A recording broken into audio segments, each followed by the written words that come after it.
And I'm really glad to be included as a part of the class of 2022's Talented 12. And I'm looking forward to hearing from everyone else too, as well. So today I'm really tell you about kind of my story in what I would call a non-traditional career path as a chemist, and a little bit about how I ended up at Microsoft Research and what I do, what type of multidisciplinary research I do there. So the talk will be really focused on DNA data storage, but as many of my other projects that I wish I had time to discuss today, it's not quite obvious sometimes how chemistry and science directly influences how we think about making these new innovations. So here's just some pictures of projects that are, for example, using DNA inks to encode information that is used to apply paint on this portrait We are talking about, for example, pigments and chromophoric, photophoric materials that are used to make chemical sensors, and then a little bit about how we should think about the resins and the biopolymers or polymers in general that go into electronics.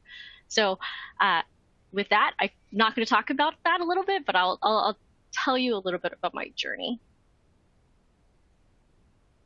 I've always been very curious. I work in a very multidisciplinary area where I'm trying to combine really art, science, technology, engineering, biology, material science, computer science together. And my interests really from day one have always been kind of crazy. Like, for example, as a child, and as many children, after you watch Jurassic Park, you naturally want to be a paleontologist. And then after I realized that dinosaurs were extinct, I wanted to be a zoologist, because why do you want to play with dead animals? Which is actually really cool. You should play with dead animals by looking at their fossils. But then after I realized that birds are actually, evolved dinosaurs, I wanted to be a master falconer. And so I've always really been interested in different areas of science. And so when I got to undergraduate at Vanderbilt University, I couldn't decide exactly what my major was. So I decided to double major in economics and chemistry, which, by the way, have no overlapping courses together, which was a little painful. And then I decided I don't want to be an economist, so I guess I'll be a chemist. And I went to Washington University in St. Louis, where I joined Kevin Muller's lab. And then from there, I transitioned to a postdoc at Microsoft Research, and then transitioned to a full-time researcher there. I've also had the opportunity to work pretty collaboratively with University of Washington's Paul G. Allen School of Computer Science and Engineering. Now, I would say that being at WashU and being in Kevin Muller's lab was a really foundational time for me.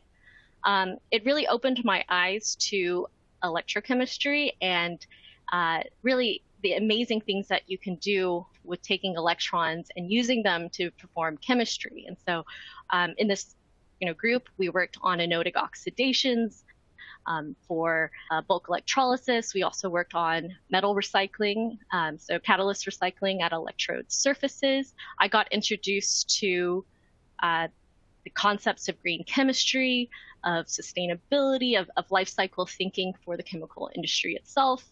And I also had the opportunity to meet my academic grandfather, Dan Little, which was pretty exciting to meet.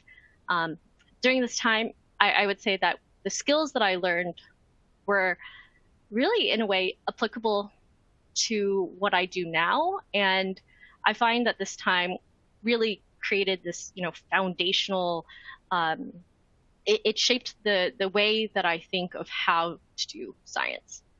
And thank you, Kevin Moeller, for allowing me to burn things in the lab by accident.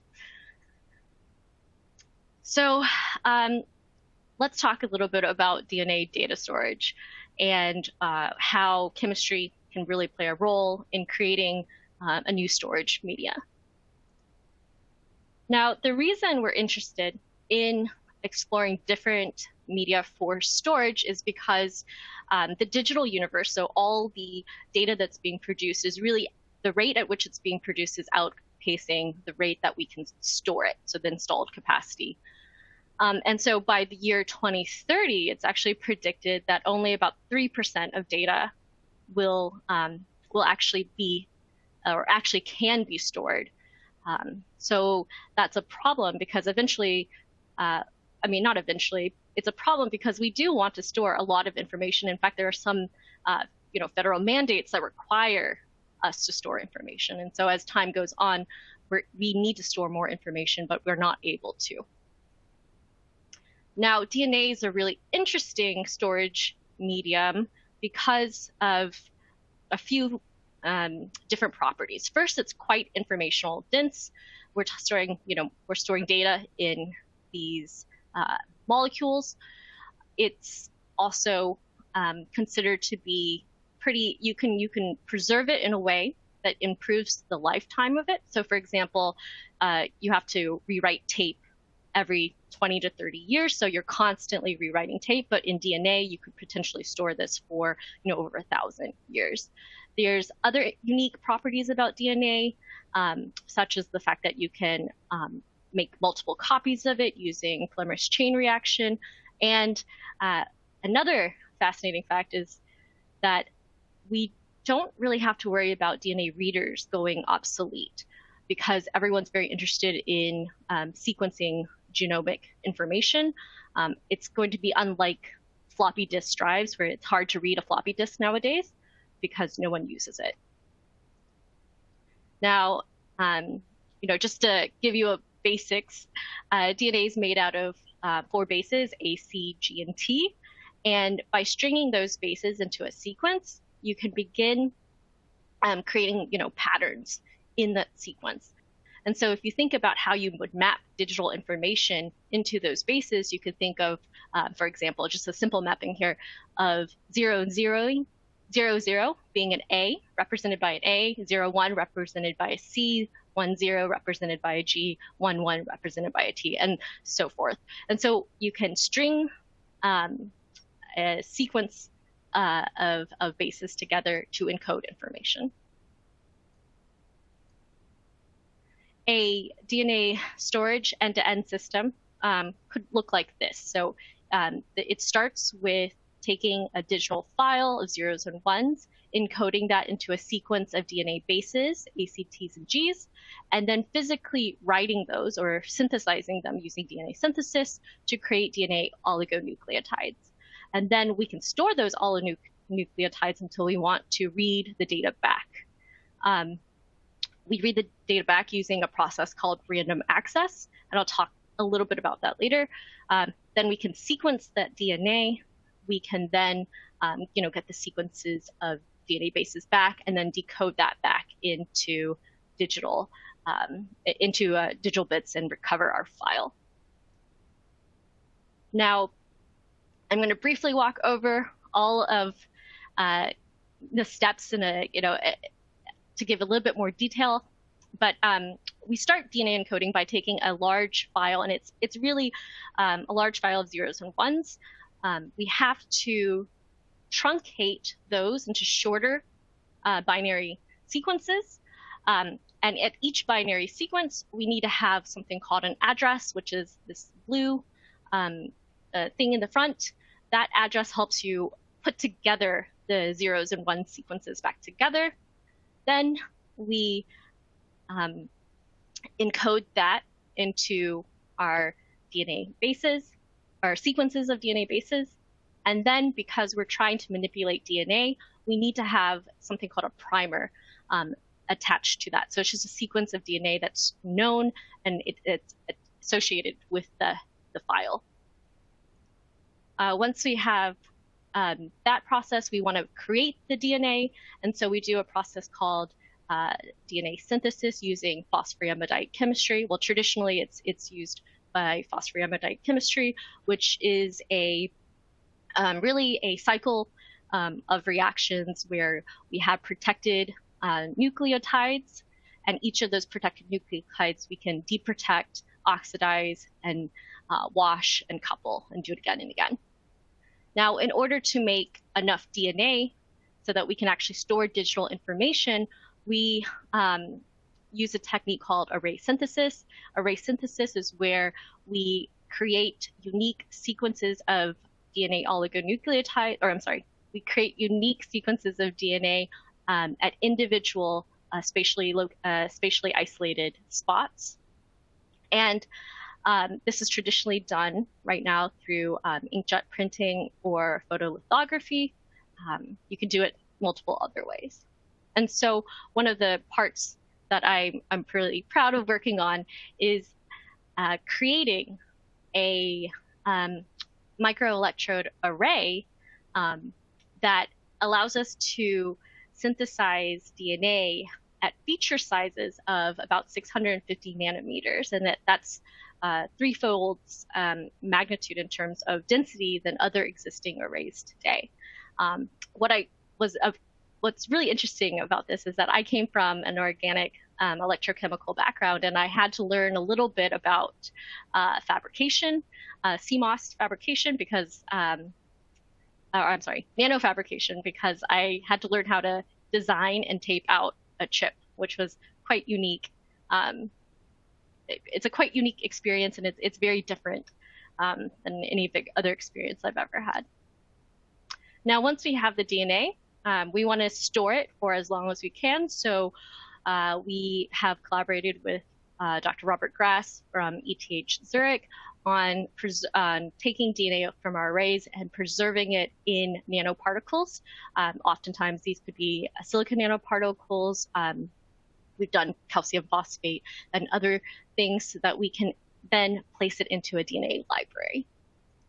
Now, I mentioned earlier, we have a bunch of DNA kind of floating together, right, in this capsule. How do we pull out only the DNA sequences that we care about? Because how do we pull out the DNA sequences that we care about? Because those are what encodes the file that we care about. Well, we use those primers that I mentioned earlier to do random access. So we essentially exponentially amplify only the DNA that we're interested in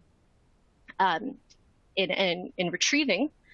So we make an exponential amount of copies, and then we can then put it through sequencing. So either using Illumina sequencing or nanopore sequencing, which then, of course, reads the DNA. So then you get back your different sequences of DNA. You're overlapping. Only get the primers that you want, so only the files you want, and then you also have the address so that you can reconstruct the file once you decode it. We have demonstrated that we can actually automate this entire system. So we designed the system to be really modular so that any technologies that eventually scale and eventually are improved can be switched in and switched out very quickly.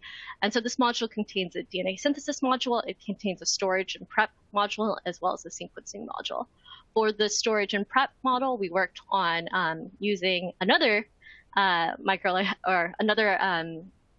array for digital microfluidics. This is where you can control the surface wetting of a surface using a potential voltage difference between an anode and cathode. Anyways, you can control the electrowetting properties of the surface, and then that allows you to manipulate fluids on that array. And so we've used that to store data in on a glass library.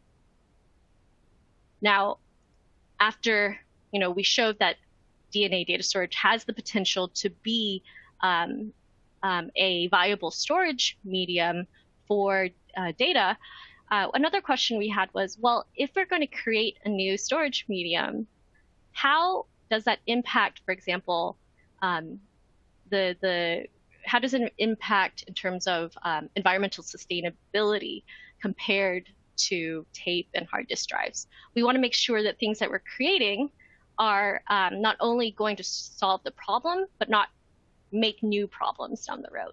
And so we took a look at, we wanted to do a comparison of the environmental impacts of DNA. DNA synthesized through a water enzymatic process, DNA synthesized through an acetonitrile-based process, or the phosphoramidite-based process, and then have two forms of acetonitrile. We compared that DNA data storage to hard disk drives and tape, and our functional unit there was we were comparing 1 gigabyte of data stored in tape, HDD, and DNA. When we looked at the impact of just the different DNA synthesis methods for storing digital information in DNA, we noticed that across the board, water enzymatic DNA synthesis would have the potential to reduce, greater than 90% of the impacts compared to any phosphoramidite acetonitrile-based chemistry. And then when we took a look at the overall cradle to grave, so the cradle to grave impact of storing 1 gigabyte of data in HDD, tape, and DNA, we noticed that across the board, HDD has the highest impact.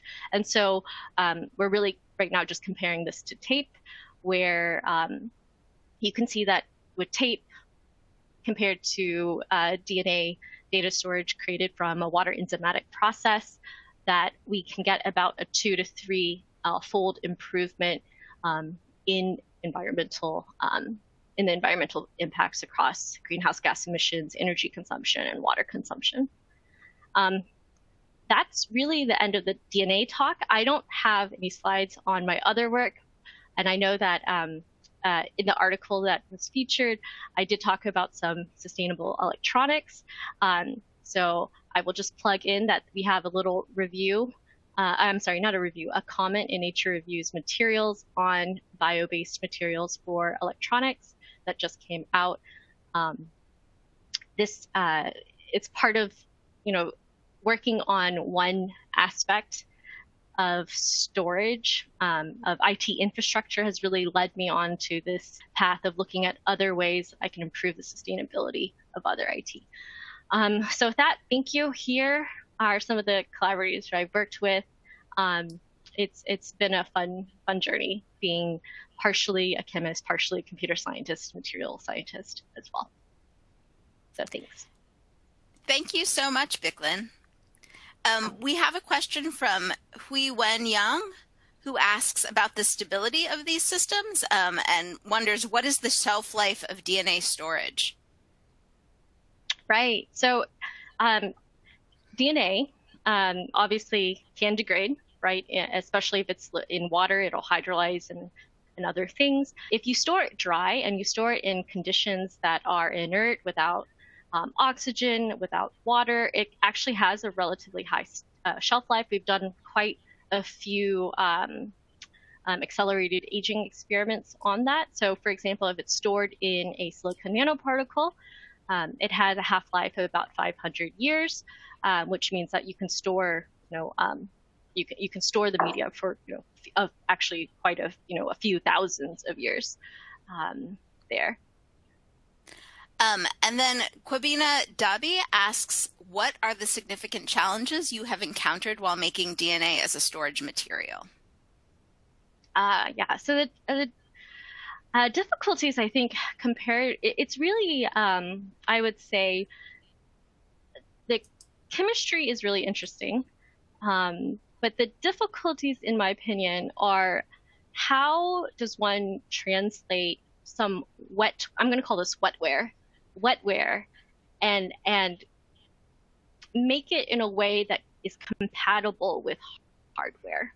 So I really think it's at that interface of how you read and you write the DNA, and you do that in a complex scaled up solution, right? Because we need to really scale up DNA data storage in order for it to be competitive against tape and hard disk drives.